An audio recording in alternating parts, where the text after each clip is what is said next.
The knife had gone in deep, and Vola Bonecrusher was going to die on the dock if someone did not do something in the next 30 seconds.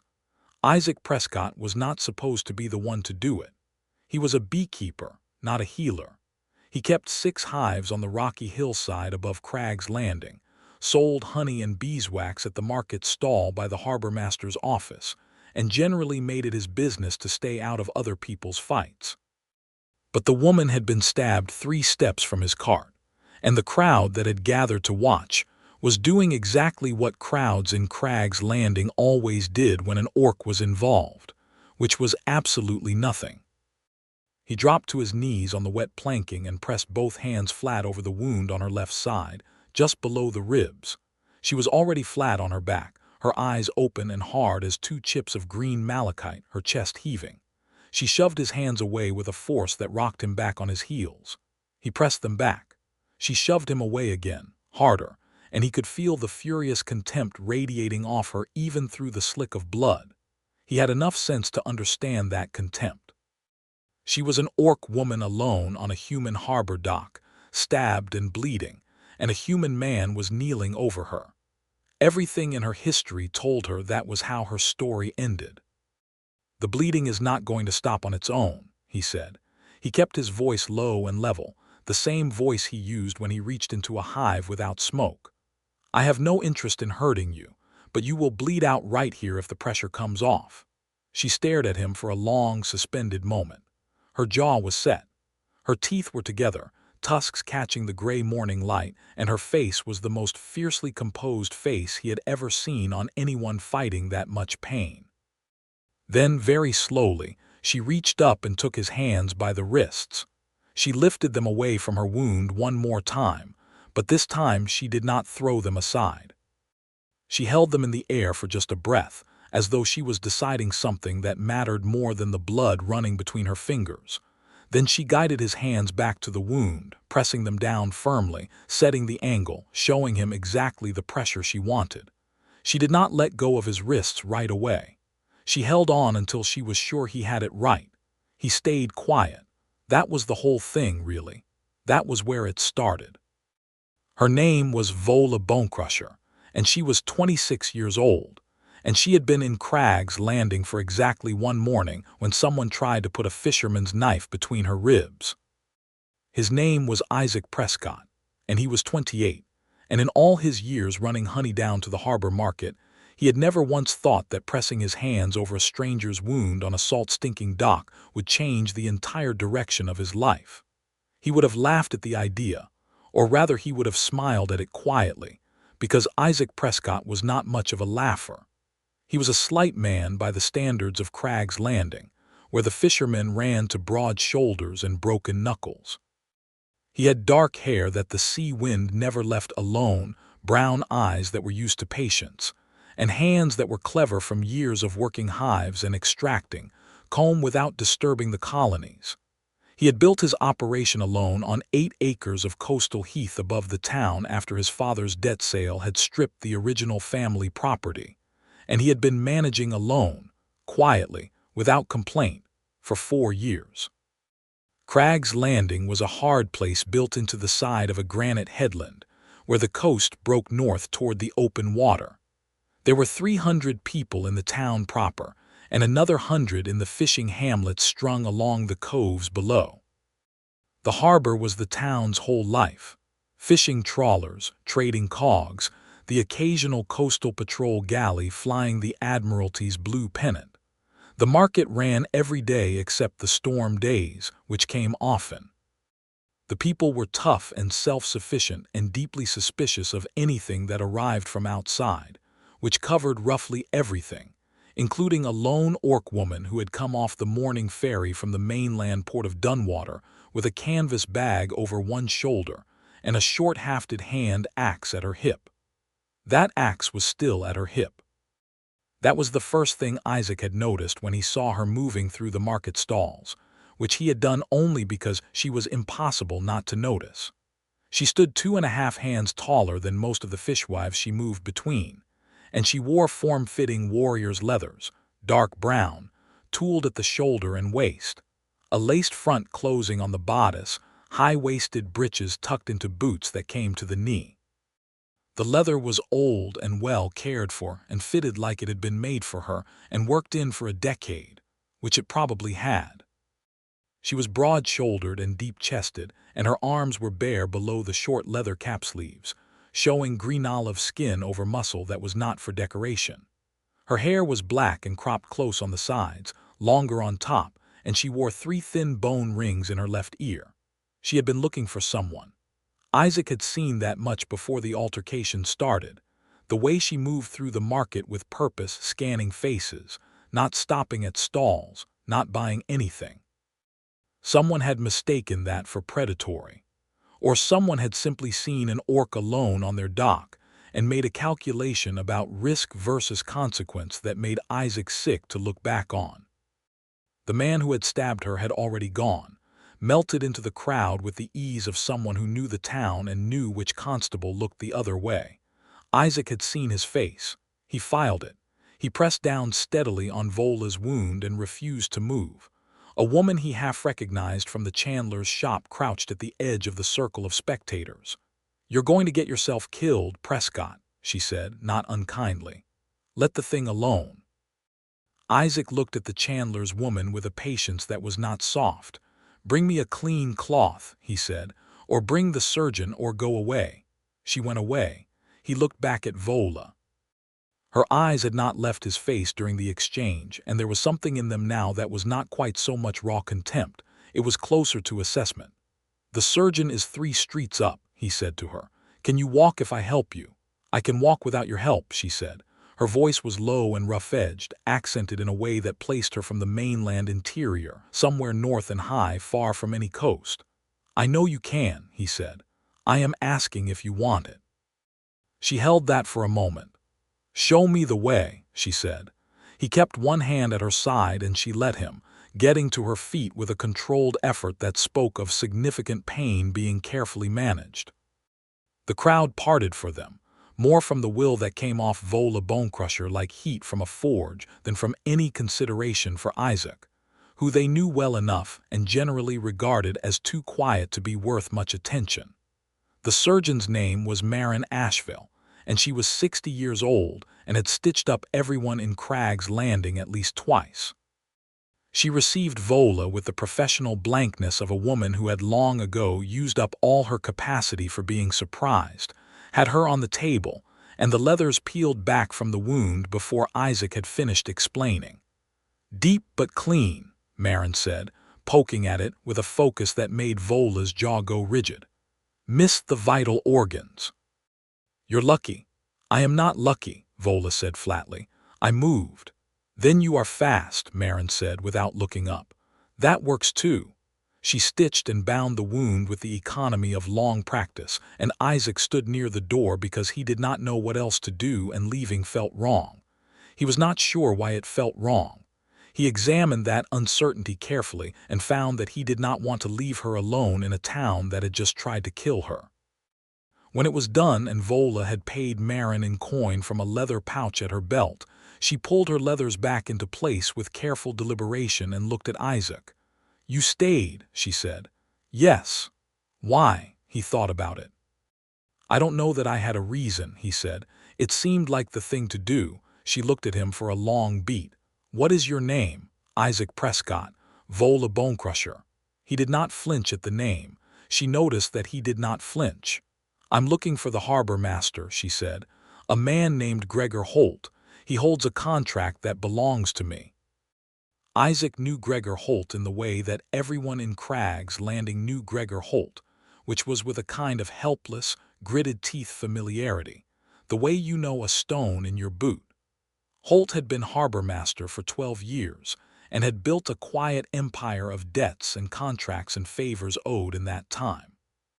He was the reason the constable looked the other way when inconvenient things happened on the dock.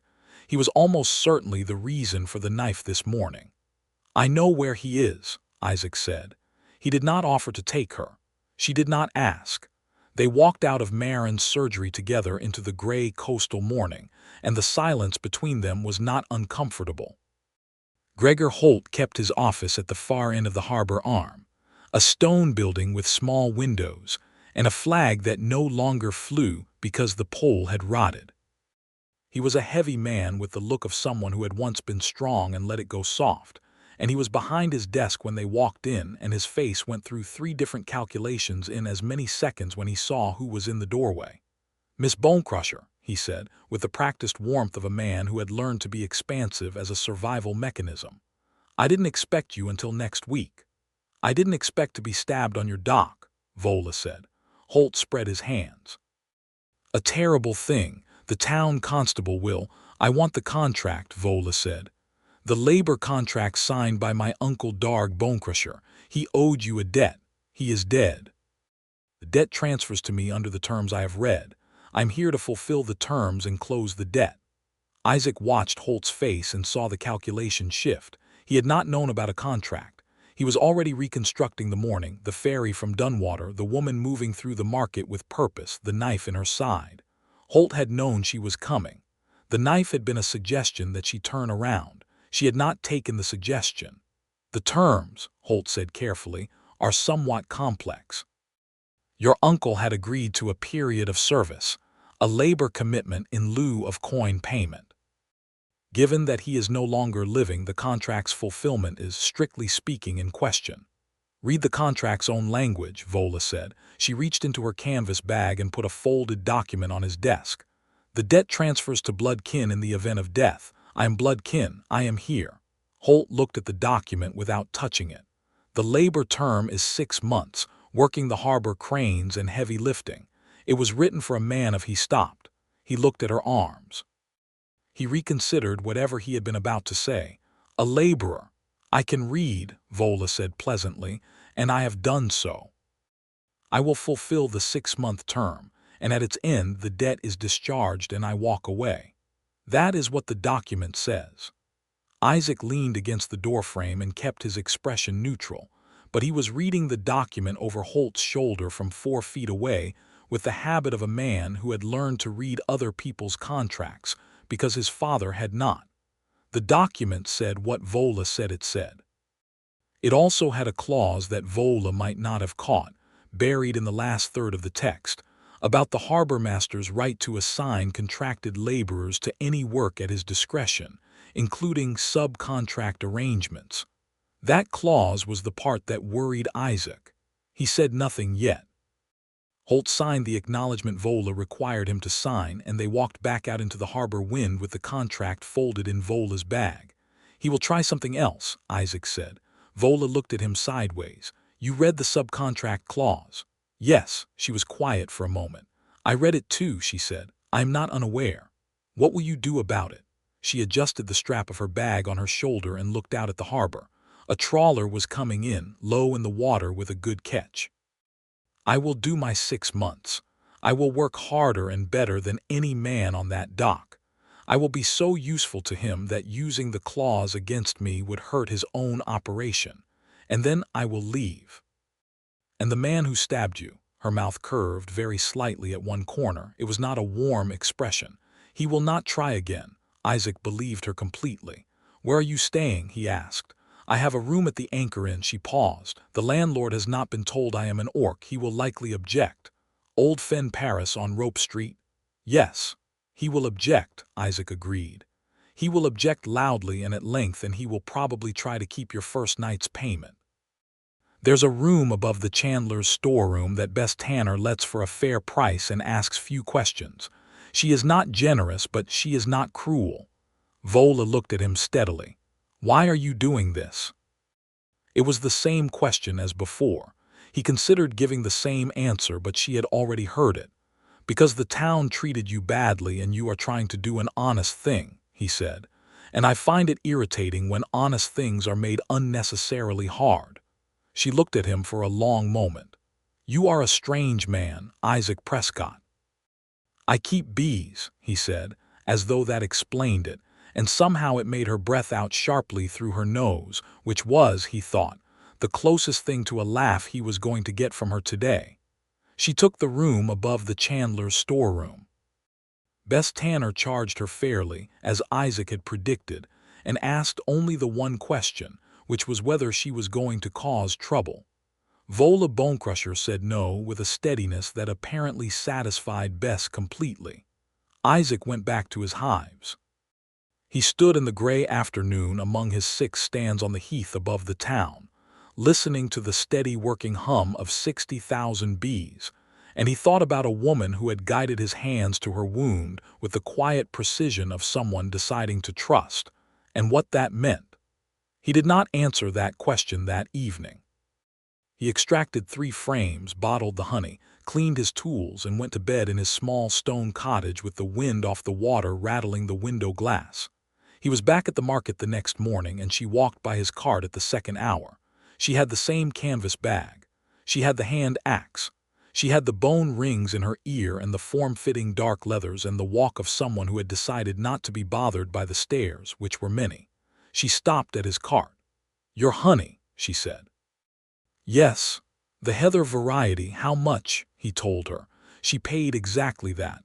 She took the jar and put it in her bag, and she was about to walk on when he said, "How is the wound?" She stopped. "Better. The surgeon knows her work."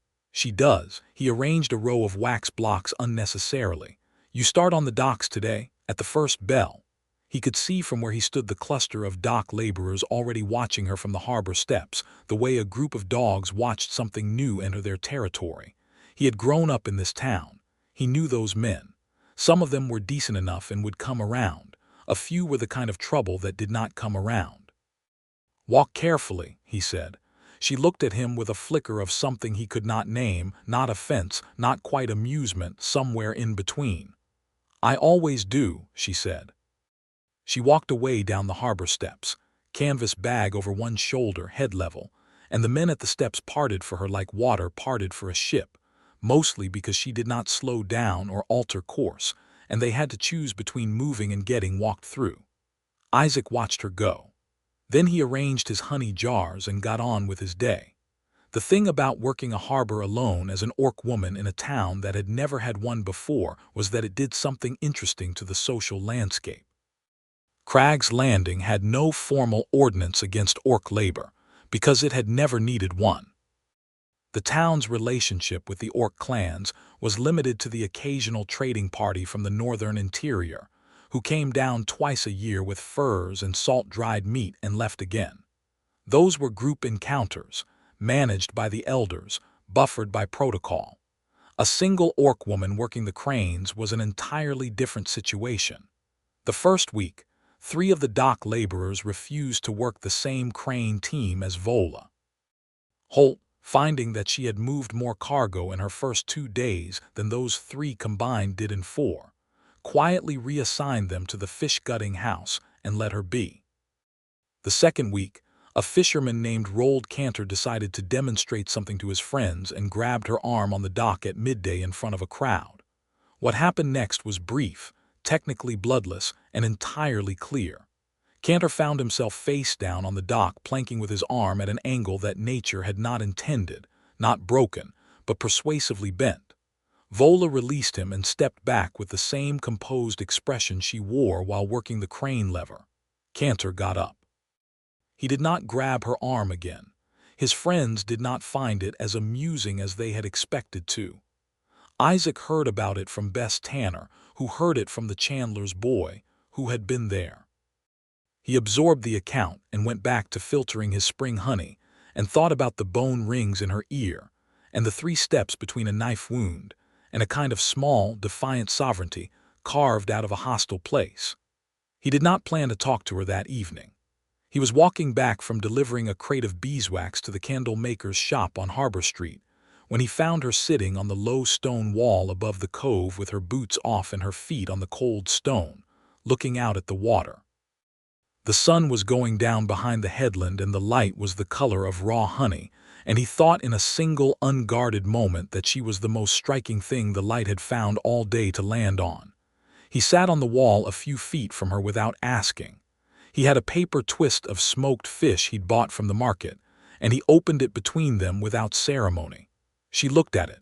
She took a piece. She looked back at the water. "They are going to keep testing you," he said, "not about anything in particular, not about Rolled Cantor, just about the general truth of the place." "Testing is fine," she said. I know how to answer tests." "You do," he agreed. He ate a piece of fish. "What was your uncle like? The one who made the contract?" She was quiet long enough that he thought she wasn't going to answer. Then she said, "Darg was a good man who made a foolish series of decisions in the last 2 years of his life. He trusted people who were not trustworthy. He drank more than was wise. He borrowed money from Holt because he needed a boat repaired and had no other option. And then the season went badly and he could not repay it. And then he died in the winter of a fever." She paused. "He was the only family I had left that I spoke to." Isaac heard what was said and also what was not said. "And you came to pay his debt because it was owed," she said simply. "And because no bonecrusher dies in debt if another bonecrusher can prevent it." She turned her head and looked at him. Up this close, in the honey-colored light, her face was extraordinary, the strong line of her jaw, the tusks that curved just slightly below her lower lip, the malachite green of her eyes with the late-day gold in them. "That is not a concept most humans respect." "Honor is honor," Isaac said. "The form of it changes, the thing itself doesn't." She looked at him a moment longer than necessary. "You are strange," she said again, but this time it did not sound like a verdict. It sounded more like a beginning of something. They sat on the wall until the stars came out, talking about small things and large ones with the ease of two people who have both gotten used to their own company and are surprised to find someone else's company equally comfortable. She told him about the mainland interior, the clan territories in the high passes, the cold that came in autumn like a wall. He told her about the bees, about the way the hive worked as a single organism, about the strange and specific pleasure of pulling a full frame in full sun, and knowing you had not disturbed a single bee more than necessary. She listened to the bee talk with an attention that he was not accustomed to receiving. "You love it," she said. "I do." "Then why do you sell the honey in a market stall? You should have a proper shop." He looked at his hands. "The land I work is rented. There was a debt from my father's time, not unlike yours, actually. I have been paying it down for 4 years. I have about 2 more years left, and then the land is mine properly." He paused. "After that I'll think about a shop." She nodded slowly. "The Prescott debt," she said, "and you are still here." "I am still here." They walked back through the town in the dark, and at the point where their ways divided, her toward the chandler's storeroom, him toward the hill road, they stopped. And there was a beat that was charged in a way that Isaac noted carefully and chose not to act on, because she had been in this town for 11 days, had been stabbed on the first of them, and whatever this was between them needed room to grow without being pressed. "Good night," he said. "Good night, Isaac Prescott," she said, with the faintest emphasis on his name that he felt somewhere behind his sternum. He walked up the hill and stood in his cottage for a moment in the dark before he lit the lamp, and he was aware of a sensation he had not had in a long time, which was that the evening had been too short. The weeks built on each other. The town did not warm to Vola Bonecrusher quickly, because Crag's Landing was constitutionally opposed to quick warming, but it adjusted to her the way stone adjusts to water, slowly, with friction, and ultimately by wearing away.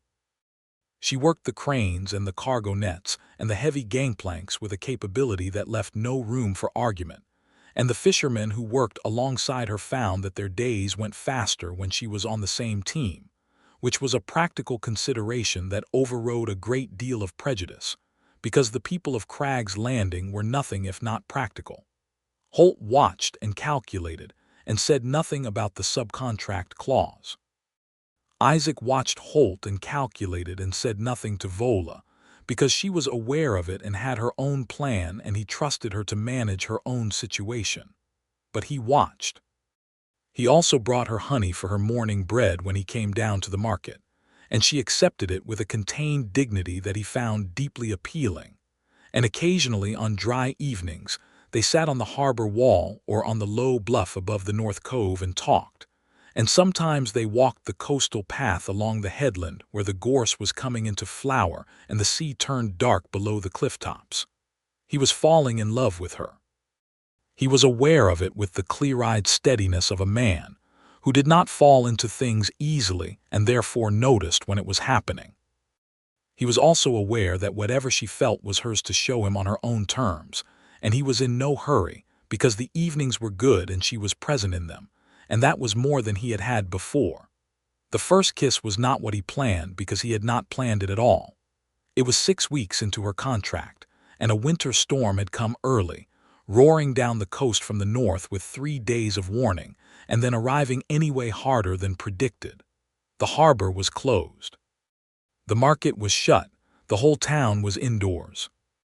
Isaac's cottage on the hillside caught the full force of the storm from the exposed north, and on the second night a section of roof above the east room began to leak, which was manageable, and then the hive stands began to shift on the exposed slope, which was not, because if the hives went over in this wind, 60,000 bees would be exposed to cold and rain, and he would lose the entire colony before morning. He had gone out in the teeth of it with a rope and stakes, fighting the wind that wanted to flatten him, and he had secured 4 stands when he heard footsteps behind him and turned, genuinely shocked, to find Vola Bonecrusher in her leathers with a coil of rope over her shoulder and water streaming down her face. "I saw your light moving on the hill," she said over the wind. "What are you trying to do?" "Secure the hives," he shouted. "The wind will tip them." She looked at the remaining stands, assessed the situation, and moved to the second furthest stand without further discussion, and the 2 of them worked in the screaming dark for 40 minutes, roping and staking and weighting the bases with river stones he had stored for exactly this reason, and when it was done, they stood in the shelter of the east wall with their chests heaving and rain running off everything. "You came out in this," he said. "You were already out in it," she said, and looked at him with an expression that was not complicated. She was cold and wet, and she had come up the hill in a gale to help him save his bees. She looked at him, and she did not look away. He kissed her.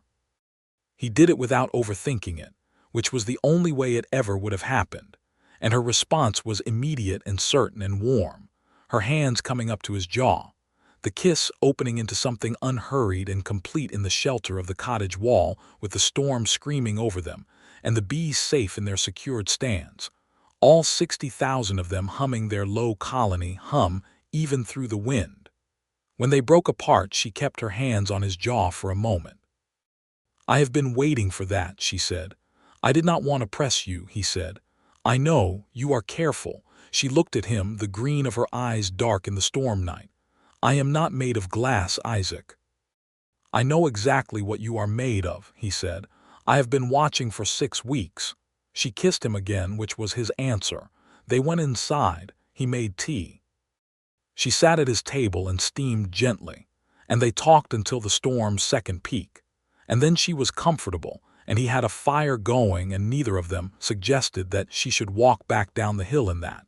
So she took his narrow, extra bed in the east room, and he lay awake in his own room listening to the storm ease and thinking about what her hands had felt like on his face. In the morning she made the tea without asking where anything was because she had been in his kitchen often enough to know, and he watched her from the doorway and had the very specific feeling of someone who has seen the thing he wants and recognized it clearly.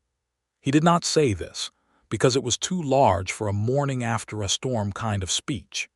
He took the tea she handed him and drank it, and she drank hers, and the look between them said what the words didn't need to yet.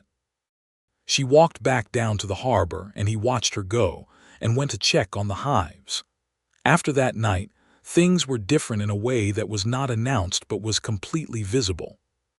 She sat beside him at the harbor wall without the foot of careful distance she had maintained before. He touched the small of her back when they walked side by side through the market, and she leaned into it, barely perceptibly, the way a cat leans into a hand. They were easy together with the easiness of people who have been waiting for permission and have finally received it. The town noticed. The town had opinions. The opinions were expressed in the usual ways. The long looks at the market, the conversations that stopped when Isaac bought bread at the bakehouse, the specific quality of silence in the harbor master's tavern when they walked in together one evening for a hot meal. Vola was indifferent to opinions with a thoroughness that Isaac found genuinely admirable.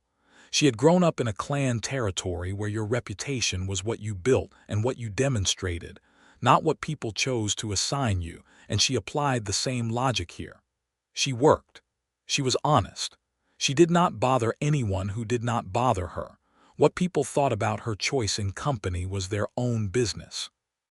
Isaac, who had spent his whole life in this town and knew every one of these faces, found that her indifference was slightly contagious, in the best way. It was the 10th week of her contract when Gregor Holt decided to play his hand. He did it publicly, because men like Holt always preferred a public stage. He did it on a market day in the harbor square, which meant there were 200 witnesses, and a very specific set of social dynamics that he was counting on. He had brought in a man named Breckin Vane. Vane was a debt collector from the mainland port, hired muscle with legitimate legal backing, the kind of man who specialized in what the harbor trade called contract enforcement. He was 6.5 feet of organized violence with a document satchel and a writ sealed with the Dunwater magistrate's stamp, and he stood beside Holt in the harbor square on a bright cold morning and read aloud from the subcontract clause in Vola Bonecrusher's original debt agreement. The clause, interpreted in its most aggressive possible reading, allowed Holt to subcontract Vola's labor commitment to a third party. The third party was a quarry operation 3 days inland. The work was stone cutting and transport. The condition of the quarry's labor camps was known throughout the coastal towns, and it was not good. It was legal. It was technical. It was deliberate cruelty dressed in administrative language. Vola stood in the harbor square and listened to the reading with her hands at her sides. Her face was composed.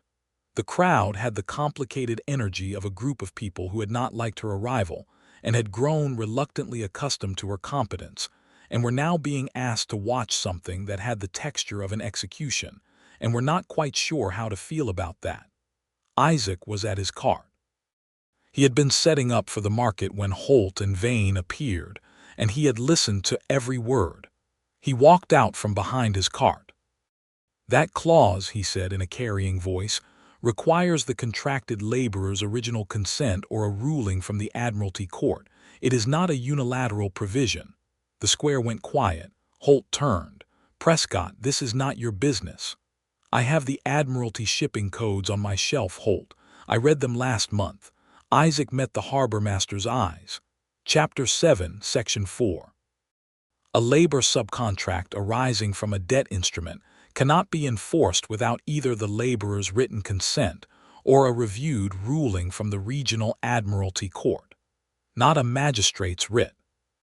The Regional Admiralty Court, which sits in Highfort and convenes twice a year, the last session of which concluded 6 weeks ago. The square was very quiet. Vane looked at Holt. Holt looked at Isaac. Something moved behind Holt's eyes. "I have the document," Vola said quietly. She had not moved. "The original debt instrument, and I have the Admiralty Code section that Mr. Prescott is citing. I have had them in my bag since the day I arrived." She looked at Holt steadily. "I told you I had read the contract." Holt was silent for a long moment. "Furthermore," Isaac said, "the attempted murder of a contracted laborer voids the contracting party's enforcement rights in their entirety under Admiralty shipping law, as the contracted party cannot be compelled to serve under a party who has threatened their physical safety. I have a witness statement from the surgeon, Marin Asheville, regarding the wound Miss Bonecrusher sustained on the morning of her arrival. That statement is dated and sealed." He had the statement in his coat pocket. He had asked Marin for it 6 weeks ago, the morning after the storm, and Marin had given it to him with the brisk air of someone who had been wondering when someone was going to think of this. Breckin Vane looked at Holt with an expression that was considerably cooler than it had been. Debt collectors from the mainland worked within the law because the law was the basis of their business. Working outside it was the kind of thing that ended careers. "You'll want to verify this," Vane said to Holt. Holt verified nothing, because there was nothing to verify. He knew the codes. He had banked on the fact that no one in Crag's Landing would know them well enough to cite them in public. He had not banked on Isaac Prescott, who kept bees and read everything he could find, and had spent the last 2 months quietly preparing for this moment. "The subcontract clause," Holt said, with the specific flatness of a man folding his hand, "will not be invoked." Vane took his document satchel and left. He had a ferry to catch. Holt walked back to his harbormaster's office without looking at anyone. The square held its silence for another moment, and then the market sounds came back in, the gulls and the vendors and the creak of the boats, and Vola walked across the space between them and stood in front of Isaac and looked at him. "You have had that witness statement for weeks," she said. "Yes, you were waiting. I wanted to see what he would try." She looked at him for a long moment, and her face was doing something that he had not seen it do before, something that was not composed, that was open and a little raw, and he understood with a start that he had surprised her, that he had done the thing she had not expected any man in this town to do, and that it had landed somewhere very important. "You are a beekeeper," she said, which was what she always said when she meant that he was something more specific than the words for it. "I am," he said. She put her hand on his face, right there in the harbor square, in front of 200 people who had opinions. She put her broad, strong, warm hand against his jaw and looked at him with the green of her eyes completely open, and in that moment Isaac Prescott felt more seen than he had felt in all 4 years of quiet, solitary work on the heath above the town. There was a long sound from the crowd, not hostile, something more complicated and more human than that. She lowered her hand. She looked at the crowd with a perfectly level expression that was also a kind of dare. No one took the dare. She turned back to Isaac. "I will buy you lunch," she said. "You will not," he said. "I just saved your contract." "You did," she agreed, "and I will buy you lunch." He let her buy him lunch. They sat in the back of the harborside tavern, the same one that had gone quiet when they walked in before, which was quieter now but for different reasons, and ate salt fish and dark bread, and she drank the local cider and he drank water because cider in the middle of the day made him drowsy, and she said, "Why did you come to this town? You don't seem like you belong here." "I grew up here," he said. "That is not the same thing as belonging." He thought about that. "My father's land was here. The debt was here, the bees are here. I have stayed because of the bees as much as anything." "Would you leave?" she asked. "If you could," he looked at her. "Where would I go?" "I don't know," she said, meeting his eyes steadily. "I am asking what you want." "What do you want?" he said. She was quiet for a moment. "When the contract is finished," she said slowly, "I want to go north, not all the way back to the clan territories. There is coast north of here before the wild country begins. I passed it on the ferry. It is rocky and exposed and nobody is there." She paused. "Good land for bees." Isaac held very still. "Good land for bees," he said carefully. "The heather would be coastal heather, but there are inland hills too. And the harbor at the northern village, Stonewick, the ferry port called it, is small but working. Your honey would sell well there." She was studying her cider. "I am only saying that it is an option." "You are saying considerably more than that," Isaac said quietly. She looked up. There was color in her face, just slightly, which he was learning to read as the closest she got to visible nerves. "Yes," she said, "I am saying considerably more than that." He reached across the table and put his hand over hers. Her hand turned under his and gripped. "Tell me more about Stonewick," he said.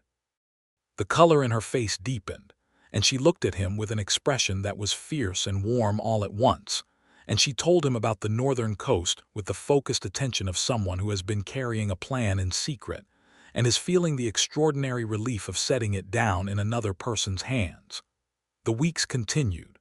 2 months became 3, 3 became 4, and the autumn came in hard off the northern water, and the market moved indoors to the covered hall.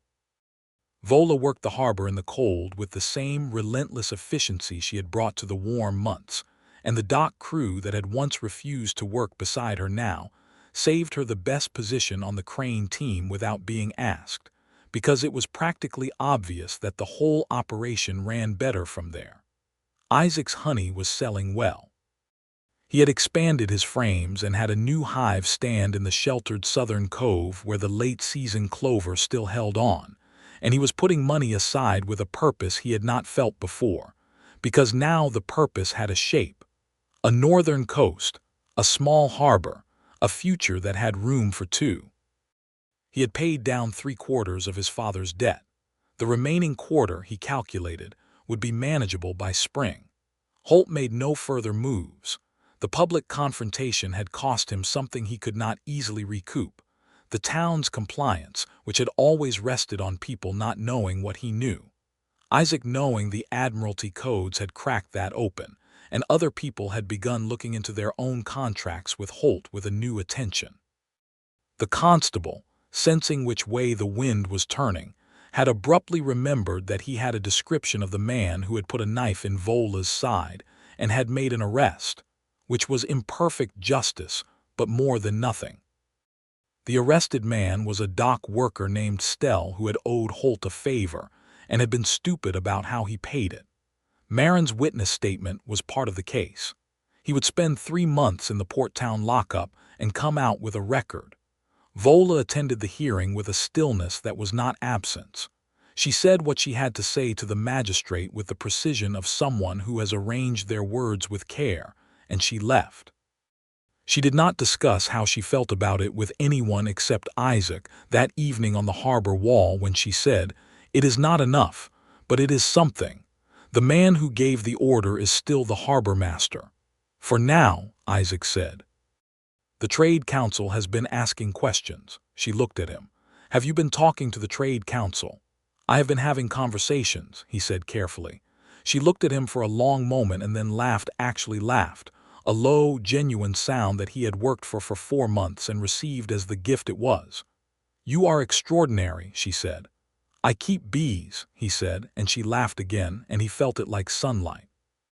It was the 5th month of her contract that she kissed him first, meaning without him initiating, in the kitchen of his cottage while he was straining honey, coming up behind him and turning him around with her hands on his shoulders and kissing him with a direct, unhurried want that left no room for uncertainty. "There," she said when she drew back. "There," he agreed, somewhat breathlessly. "I have been thinking," she said, "about Stonewick. About whether there is a way to go before the contract ends if the remaining term could be paid in coin." He wiped his hands on a cloth and turned to face her properly. "I have been thinking about that too. How much?" She named the number. He calculated. "I can do it," he said, "not all at once but by spring." She looked at him. "I am not asking you to pay my debt." "I know you're not. I'm telling you I want to." He met her eyes. "Not for the debt, for the after." She held his gaze for a long moment, and in that moment he could see all the careful defenses she had built. The ones that had kept her upright on a hostile dock for 5 months, the ones that had made her push his hands away before she guided them back. He could see her choosing to set them down, not all at once, not completely, but enough. "The after," she said. "The north coast, the small harbor, the heather hills." He paused. "You and me." She stepped toward him, and he did not move back, and she put her forehead against his in a gesture that she had told him once was a clan thing, a gesture of acknowledgement between equals, and he held still for it the way he held still in the hives, and felt the hum of it all the way to his feet. "You and me," she agreed. There was a period of warmth that came after that acknowledgement that was not a beginning and not an ending, but a full thing in its own right. Weeks of evenings in the cottage with the lamp burning, and the coast wind outside. Weeks of walking the cliff path in the weak winter sun. Weeks of small domesticities that built their own weight and solidity. She cooked when she wanted to, and he made tea, and they moved around each other in the small kitchen with the ease of people who have learned the geography of each other's presence. She fell asleep sometimes in the armchair with a book from his shelf, and he did not wake her, just put a blanket over her and went to bed. And in the morning she would find the blanket folded precisely, and the tea already made. She told him things about the clan territories that she had not told anyone in Crag's Landing. About what it was to grow up the daughter of a warrior family, 3rd generation of fighters, expected to carry weapons before she could carry a full pack. About the war with the Dunwater Confederation 10 years ago that had killed her parents and 2 of her brothers, and left her and Darg, and a handful of others to pick up the pieces of a clan that did not quite hold together after. About the years she had spent as a hired fighter, working the merchant caravans through the mountain passes, until she had enough saved to want something quieter and Darg had needed her, and she had come south. He listened to all of it with the full presence she had rarely received from anyone. He asked questions that were specific and careful, and showed he had been attending. He did not try to fix anything she had not asked him to fix, and he did not look at her with the complicated, fascinated pity that humans often brought to orc stories of war. He looked at her as though everything she told him was simply more of her, and he found more of her interesting. She had not expected that. She had been prepared, coming south, for tolerance at best. She had not been prepared for Isaac Prescott, who was not tolerating her at all, who was just paying attention. "You went very quiet," he said one evening from across the table. "I was thinking," she said, she looked at him, "about the fact that I came here for 6 months to pay a dead man's debt, and I am sitting in a beekeeper's kitchen in a town I despised for the first month, and I am trying to figure out how that happened." He considered. "The stone wall above the cove," he said. "I think that was where it changed." She thought about it. The smoked fish. The way he had sat near her without requiring anything of her, without the performance that men usually brought to proximity with a woman they found interesting. Just sat and looked at the water and offered her fish. "The bees," she countered. "The storm, you going out to save them." "The bees," he agreed with a slight smile. "They have a habit of being involved in important things."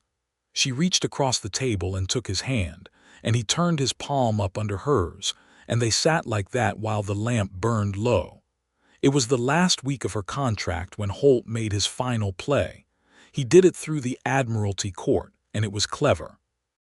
He filed a counterclaim asserting that the original debt instrument had included a provision, a handwritten addendum, he claimed, that extended the labor term by 3 months in the event of operational disruption, which he was defining as the time lost during the storm closure of the harbor in autumn. The claim was a fabrication.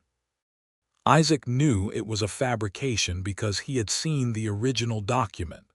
But a fabrication filed with the Admiralty Court required a proper response, and the response would take time, and time was what Holt was buying. What Holt had not anticipated was the champion question. Crag's Landing was old enough to still practice a number of old legal customs alongside the Admiralty codes, and one of them was the harbor right of contract challenge, which dated from a time when the fishing guilds had been the primary legal authority. A harbor right of contract challenge permitted a contracted party to contest a harbor master's action through public trial of competence, a physical demonstration, witnessed, of the disputed work's fitness. It was archaic. It was technically still valid, and it had, buried in its own language, a provision that the contracted party could name a champion to stand in their place if the challenge was physical in nature. The harbor master could decline a champion and insist on a direct challenge, but the harbor right did not allow him to decline the challenge itself. Isaac had read this. He had read this 3 months ago. He told Vola. She looked at him for a long time when he finished explaining. "The harbor right," she said. "It names a physical demonstration of work competence as the grounds. Holt's claim is about labor disruption, which is fundamentally a question of whether the labor performed was sufficient. A public demonstration would require him to either accept it or go to a full Admiralty hearing," she finished. And a full Admiralty hearing means high fort, costs, delay, and the witness statement about the knife going into the record as part of his claim's history. "Yes." She was quiet. "The challenge," she said slowly. "What does the physical demonstration traditionally look like?" "Traditionally," Isaac said carefully, "it takes the form of a contest. The harbor master's chosen representative against the contracted laborer's champion. Harbor work, crane operation, cargo handling, or an approved substitute challenge." She looked at him. "Or," she said, "an approved substitute challenge." "Historically, the substitute challenge has been combat," Isaac said. He paused. I am not naming a champion," Vola said. He looked at her. Vola, I am not naming a champion, she said again, and this time there was a quality to it that was not stubbornness but something older, something bone-deep. The right is mine. I stand for myself. He held her gaze for a long moment. There was nothing in his expression but steadiness. I know, he said. I wanted you to have the option. I know you did, she said, and the fierceness in her face shifted into something that was not less fierce but had warmth in it. That is why you told me, not to decide for me, to give me the choice. Yes, she nodded slowly. Then I invoke the harbor right, tomorrow morning. Holt's chosen representative was a man named Collard Fent, who was the largest man in Crag's Landing in the pure physical sense, which was something Holt had clearly thought about and was counting on. Fent had worked the docks for 15 years and was known for being able to move a cargo pallet that would stop 3 ordinary men. He was also, for what it was worth, not personally malicious. He was simply very large and very strong and was being paid to demonstrate both. The harbor square filled. This was the thing about Crag's Landing. It could not resist a spectacle. Every fisherman who was not at sea, every market vendor, every chandler's boy and bakehouse worker and net mender's assistant was there in the gray morning light. And the energy of the crowd was the complicated energy of people who had not made up their minds and were waiting to be told what to think by the outcome. Isaac stood at the edge of the crowd and watched. The approved substitute challenge, as agreed by both parties under the harbor right language, was the crane, the big harbor crane that moved the heavy cargo from the deep draft ships. The contest was simple, the largest single load each party could manage, measured by weight, witnessed by the crane master and 3 harbor committee members. 3 attempts each. Collard Fent went first, and he was impressive. The crowd murmured its appreciation. He managed 400 weight on his 3rd attempt, which was a significant figure. Vola stepped to the crane. She had not changed anything about her appearance. Same leathers, same bone rings, same expressionless composure. She chalked her hands from the chalk pot at the crane's base with the methodical calm of someone running through a familiar routine.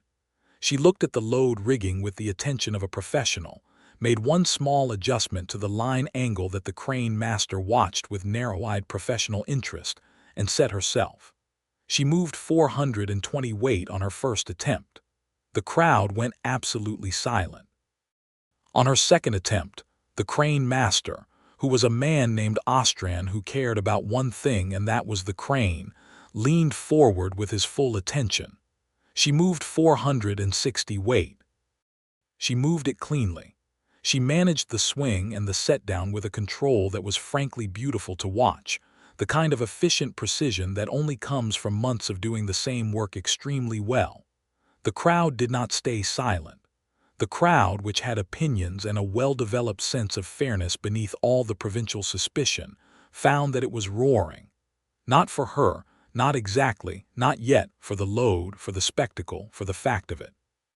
But it was a roar, and Fent heard it, and he looked at the crane and then at Vola with an expression that was not hostile. It was respect, of the uncomplicated kind that people who work with their bodies extend to other people who are very good at working with their bodies. On her 3rd attempt, she moved 490 weight. Clean, controlled, perfect. The crowd was extraordinary. Isaac stood at the edge of it and felt it move through him like a wave, the sound of 200 people in a small fishing town discovering something they had not expected to discover about a woman they had decided to dismiss. Holt was standing at the harbor office doorway. His face was doing nothing at all, which meant it was doing a great deal. The harbor committee conferred for a very short time. The crane master spoke clearly and at some length. The result was announced. The harbor right challenge found in favor of the contracted laborer. The counterclaim of operational disruption was not supportable by the evidence. The labor contract was declared fulfilled in its original terms as of the current date, 2 days before the technical end of the 6-month period. Vola Bonecrusher turned from the crane and looked at the crowd. The crowd was looking at her. She did not smile at them because that was not who she was, but she held their gaze for a steady moment, all of them. the fishermen who had grudgingly warmed, the women who had kept their distance, the dock crew who had saved her the good crane position, the chandler's boy who had been her first informant, and then she walked off the dock and directly to where Isaac Prescott was standing at the edge of the crowd. He was not cheering. He was standing quietly, as he always did, watching her. But his face was fully open in a way she had rarely seen, and his eyes were bright. She stopped in front of him. "Well," she said. "Well," he agreed. She looked at him for a moment in front of everyone, and then she took him by the collar of his coat with both hands and kissed him properly. A claiming, public, decisive kiss that required no interpretation. And the crowd that had been roaring went through a second set of emotions in rapid succession. And some of them cheered, and some of them were scandalized, and most of them landed somewhere in the complicated middle that honest people land in when something they were not prepared for turns out to be completely real. When she released him, he was slightly breathless and entirely unashamed. "Now," she said, "let's talk about Stonewick." The 2 weeks after the Harbor Right victory had the quality of a tide going out, a long receding action that cleared the way. Holt did not file the Admiralty claim. He had been visited by 3 members of the Harbor Trade Council in the days after the challenge, and whatever was discussed in those meetings had the eventual effect of a very quiet transition. A new dock manager was named to assist the harbormaster's operation, a man who had the specific quality of someone whose job included watching the harbormaster. Holt remained in his post, but trimmed considerably, and the constable who had once looked the other way now looked very directly indeed. Isaac paid the final installment of his father's debt on the 7th day of the new month.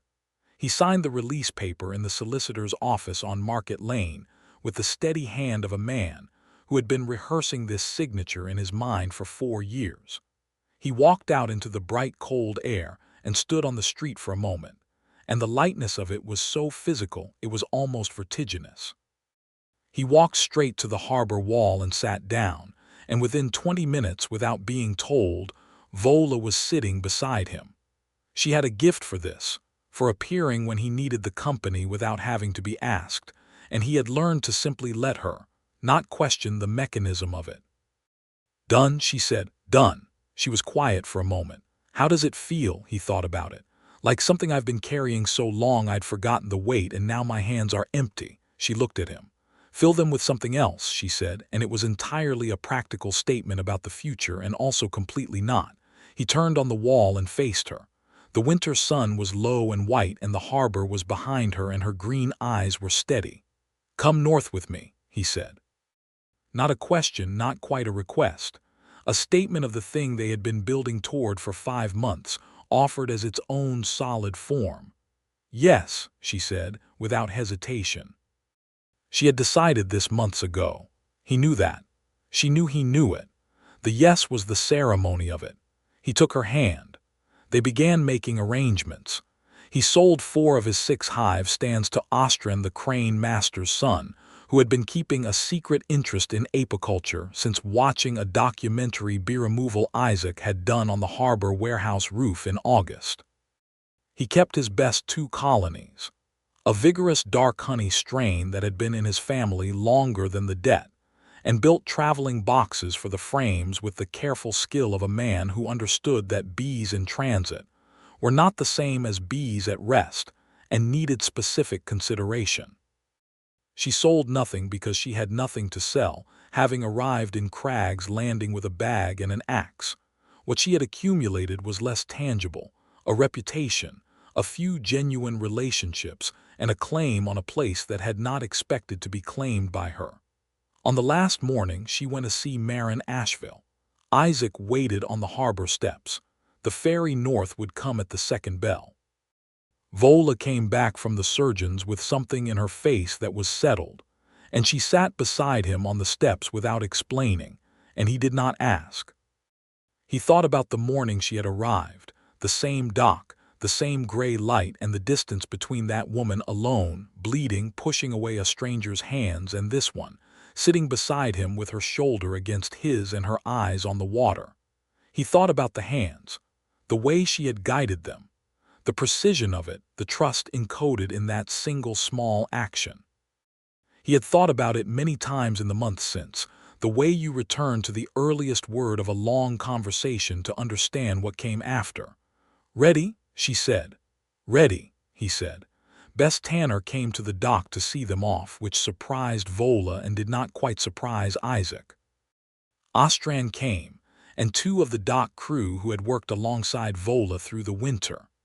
Marin Asheville stood at the harbor master's building corner, not making a spectacle of it, just present, in the way of a woman who has sewn too many people back together to say goodbye carelessly. The ferry was a working coastal boat, broad-beamed and practical, with cargo below and bench seating on the deck. The captain was a woman with a weathered face and no particular curiosity about her passengers, which was a relief. They loaded the bee boxes in the forward cargo space where Isaac could check on them, and settled on the bench with the harbor of Crag's landing going small behind them as the boat worked its way around the headland. Vola watched the town recede. Her face was doing the thing it did when she was processing something she had not decided how to feel about yet. 6 months, she said. 5 months and 28 days, Isaac said. She leaned against him. A full weight, not a cautious lean, but the lean of someone who has decided that this is where they rest. He put his arm around her and she let her head come down against his shoulder, and the sea wind came in cold and clean, and the coastal cliffs moved past them in their gray and ochre and dark green, and neither of them said anything for a long time. Stonewick was 50 miles north, and the ferry made 3 stops along the way. By the time they rounded the last headland and saw it, a working harbor smaller than Crag's Landing, 40 boats, a market building, 2 inns, a fish salting house, the light was going gold with late afternoon. The hills behind the harbor were what Isaac looked at first. Rocky, gorse-covered, facing south and east, with the slope that caught the most sun holding a spread of late heather that had gone purple and russet with the season.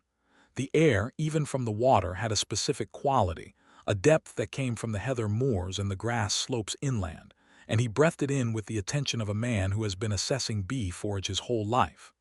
"Good land for bees," he said. "I told you," Vola said. She had been here for 11 minutes. She was already right. The harbor inn at Stonewick was run by a couple named Wren and Doll Fortis, who were in their 40s, and had the practical hospitality of people who had seen enough different kinds of travelers to have stopped being surprised. They received Isaac and Vola with the specific attention of people taking the measure of guests, and what they measured apparently satisfied them, because the rooms they were given were on the same floor with a shared hearthroom between, and the price was fair. Wren Fortis looked at Vola with the direct, assessing gaze of a woman who had opinions, and was weighing them against evidence. Her gaze moved to Isaac, and back. And then she said briskly, "Breakfast is at the second bell. If you need anything for the bees, the old Carnick farm has equipment for hire. The family moved south 2 years ago and the heir lets the outbuildings." She went back to her kitchen. Vola looked at Isaac. "She heard me mention the bee boxes," he said. "She is perceptive." "She is," he agreed. "I like her."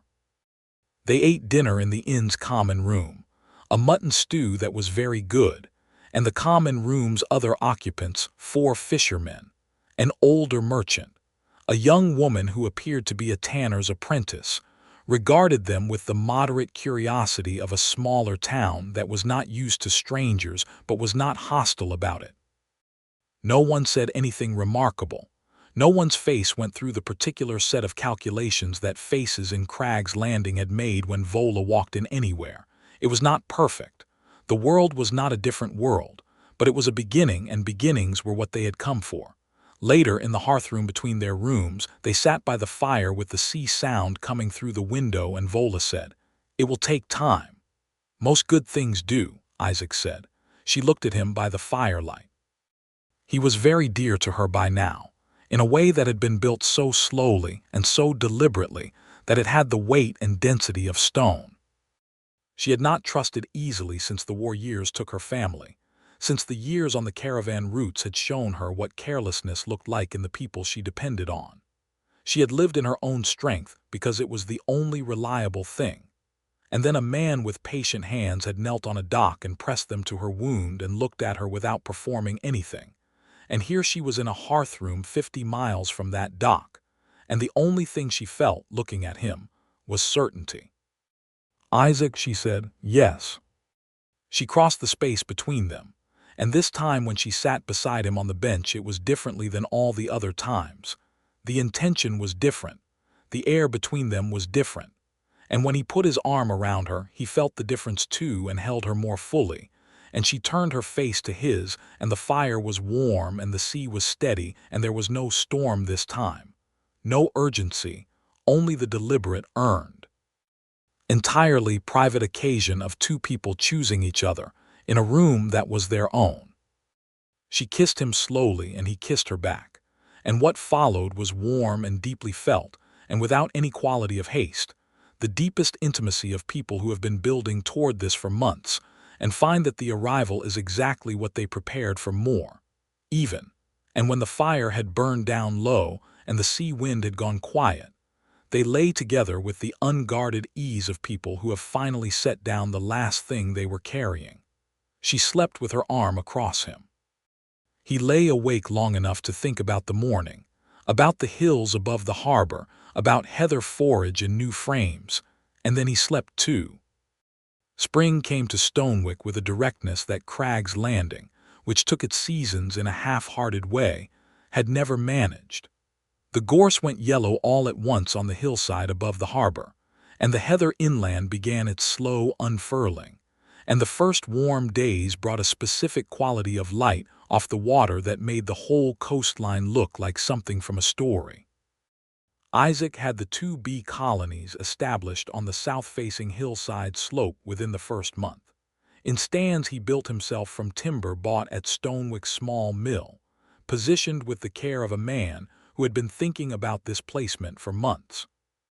The bees, after the disruption of travel, settled into their new forage range with a deliberate thoroughness that he watched with something close to reverence. Within 3 weeks, the scouts were working the heather margins a quarter-mile inland, and the colonies were building toward their spring peak with the productive energy of bees that have found good land. Vola worked. She could not work. It was in her nature the way the hive hum was in the bees. She had gone to the harbor on the 3rd day and asked about work, and the fishing fleet's second boat, a coastal trawler run by an old man named Carrick Wend and his 2 nephews, had needed a crew member for the spring herring runs, and she had demonstrated her capability in the first week with the same relentless competence she had brought to Crag's Landing's cranes, and Carrick Wend had given her a permanent crew share without much discussion. The harbor at Stonewick came to know her the way small places come to know anyone who works honestly and keeps their word. Not quickly, not without some navigating. The harbor master, a younger man than Holt, energetic, transparent, had looked at her hire papers and then at her face and asked 2 questions about her maritime experience, and then filed the papers without further comment, which was the best kind of official interaction. 2 months in, there was a difficulty at the market when a trader from inland refused to sell to her. Isaac had been at the honey stall 5 steps away and had watched. Vola had simply looked at the trader for a long, deliberate moment, and then moved to the next stall and bought the same goods from a different seller. She had not escalated. She had not performed tolerance.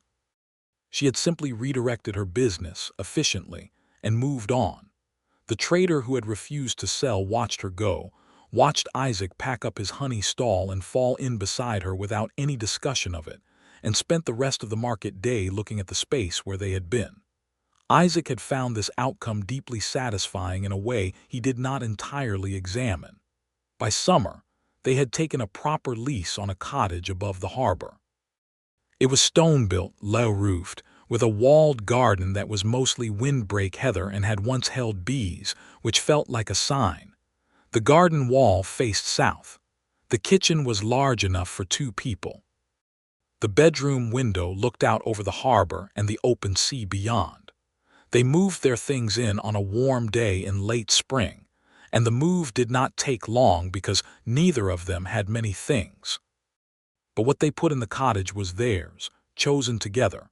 The small table bought from the millman's wife, the chairs that Vola had assessed for structural soundness with the thoroughness of an engineer, the extra lamp that Isaac had bought specifically for the corner where Vola read in the evenings, and the good honey jar that he kept always full on the kitchen shelf, which had become, without either of them naming it, a domestic shorthand for everything that was right. He put the hive stands in the garden wall's shelter that same day. She helped him lift the heaviest one into position, which it needed, and they worked together with the wordless efficiency they had developed. And when the last stand was placed and the bees had begun their first exploratory flights from the new position, Vola stood at the garden wall and watched them with the specific stillness she reserved for things she found genuinely beautiful. "You love them," he said, echoing what she had said to him all those months ago on the harbor wall of Crag's Landing. "I love watching you with them," she said. She turned and looked at him. "That is not the same thing, but it is related." He walked to her at the wall. He put his hands on her waist, leather warm in the summer sun, and looked at her face in the full afternoon light and thought about everything that had led here: the dock, the knife, the hands, the storm, the honey jar, the harbor right, the ferry north, all of it in sequence, all of it necessary. "Vola," he said. "Yes," she said, already knowing whatever he was going to say because she had been knowing what he was going to say for 3 months and was simply waiting for him to arrive at it. "This is what I want," he said. "This place, this life, you." He paused. "Not because of the debt, not because of the contract or the town or the storm. Because of who you are, because you guided my hands back and looked at me like I was worth trusting, and I have not been the same since." She held his gaze. Her hands came up and took his face, the way they had in the harbor square at Crag's Landing in front of everyone. Here there was no one but the bees and the sea. "I know who I chose," she said. "I chose you on that dock, not because you helped me, because you were quiet." She tilted her head very slightly. "Anyone can help. Not everyone knows when to be quiet." He understood exactly what she meant. She had spent her life being assessed and spoken over and managed and maneuvered, and he had simply pressed his hands to her wound and been present, without agenda, without performance. She had guided his hands back because she had decided in that moment that he was different. And 5 months of evidence had proved her right, and then another 5 of building a life together had proved it more. "I am going to put this in orc terms," she said, "because it is clearer." She met his eyes with a directness that he had come to recognize as one of the most specific and valuable things about her. "Among my people, when a woman claims a man, she says so, clearly, without ambiguity." She paused. "I claim you, Isaac Prescott. You are mine to stand beside. You are mine to argue with and trust and know, and I am yours in the same terms, freely and without reservation." His throat was tight in the best possible way. "I claim you right back," he said, and his voice was entirely steady only because he was managing it carefully. "Freely and without reservation." She pulled him forward and kissed him in the garden with the bees working around them in the summer air, a warm and certain kiss that tasted like honey and salt, and the specific quality of a decision made and held and proved true. They had a good summer. The honey came in extraordinary from the coastal heather, a darker, more complex flavor than the inland strains, with a depth that the Stonewick market had never had before and responded to with the enthusiasm of people who had been eating plain Harbortown provisions their whole lives. By the second market month, Isaac had a waiting list for his summer harvest that was longer than his current output could satisfy, which was a problem he found deeply pleasing to have. Vola was on the water 3 days a week with Carrick Wen's crew and on the land the other days, and she had a quality of contentment that she expressed in the orc way, which was not through effusiveness but through the consistent, daily choice to be somewhere. She was consistently here. She came home to the cottage in the evenings with the smell of sea salt and rope work on her, and she made tea or he made tea, and they sat at the small table and talked about the day. And there was something in the simple repetition of this that was the most valuable thing Isaac Prescott had ever had. The summer gave way to autumn and the heather turned, and the honey production slowed with the season's end. Isaac winterized his colonies with the careful attention of a man who had learned that bees in a coastal winter needed different preparation than bees on a sheltered inland hillside, and the colonies went into their winter cluster well-fed and stable in the garden's shelter.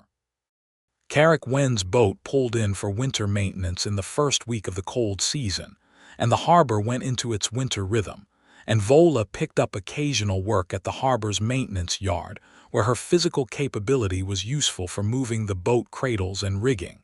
She was not contracted. She was not in debt. She worked because she liked to work, and the harbor paid fairly, and she had made genuine acquaintances among the yard crew.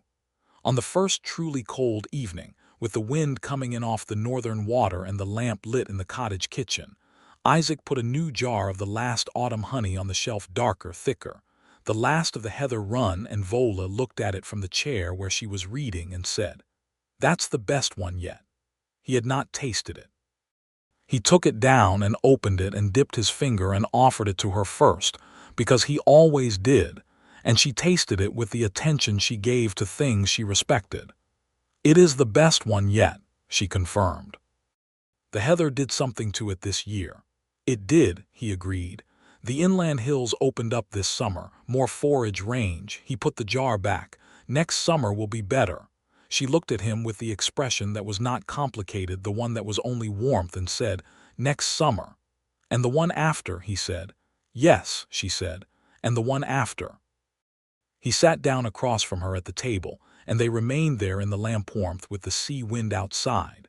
And what passed between them in the quiet was not words at all, but the very specific and hard-won language of two people who have found, after everything, the thing they thought they were perhaps too practical or too scarred or too alone to find. The person who sees them clearly, chooses them freely, and stays. Vola Bonecrusher, who had come south to pay a dead man's debt and expected nothing, had found a beekeeper on a harbor dock who pressed his hands to her wound and listened and stayed quiet, and then, when she had guided his hands back, had simply held on. Isaac Prescott, who had spent 4 years with his eyes on a debt and his hands in a hive and no particular expectation that the world would offer him anything larger than the next honey season, had found a woman whose first act of trust had been the most precise and deliberate thing he had ever seen, and who had chosen him again and again after it, in harbor squares and hearth rooms and garden walls, until the choosing was simply the condition they lived in. The cottage was warm. The bees were safe in their winter cluster. The honey jar was full on the shelf.